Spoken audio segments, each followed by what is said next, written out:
national headlines. I'm Amina Ansari and I will be taking you to the top headlines from the leading newspapers of the country.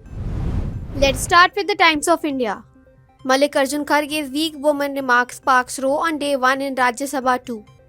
A war on words broke out between the opposition and treasury benches on the first sitting of the Rajya Sabha in the new parliament building, soon after the leader of the opposition Mallikarjun Kharge made remarks on how all political parties have the habit of picking weak women candidates from SC/STs and backward classes, even as he raised the pitch on quota within quota for OBC women, saying it will be an injustice to them if they remain unrepresented.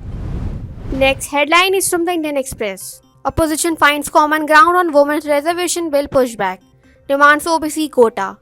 As the women's reservation bill was introduced in the Lok Sabha on Tuesday, the opposition found two talking points to attack the government.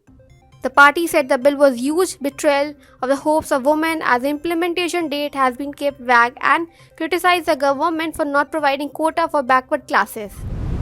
Let's move on to the headlines from the Hindu. TMC questions why the president was not invited to the functions held in the old parliament building.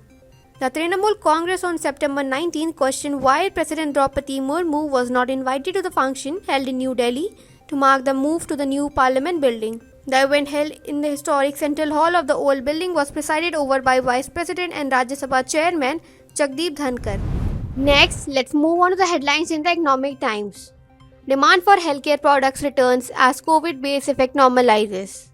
Demand for healthcare products has returned to double-digit growth, fueled by industry's emergence from the pandemic, a surge in lifestyle diseases, a robust consumer spending on natural therapies, wellness products, supplements, and over-the-counter medications.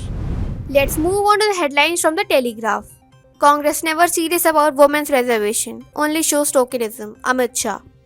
Union Home Minister Amit Shah on Tuesday slammed the opposition, particularly the Congress party, for showing only tokenism on the Nar Shakti Vandan Adhiniyam, and said that the party has never been serious about women's reservation in legislative bodies. Finally, our last headline is from the Hindustan Times. Two terrorists killed as week-long gunfight in Anantnag winds up. Two terrorists, including Lashkar-e-Taiba commander Uzair Khan, were killed in an encounter with the security forces in the Garol forest area of Anantnag district in Jammu and Kashmir on Tuesday, bringing an end to the gunfight that lasted for 7 days. That's all for national headlines. To stay updated on the latest headlines from the leading newspapers, do join us on National Headlines from Monday to Saturday at 11 am.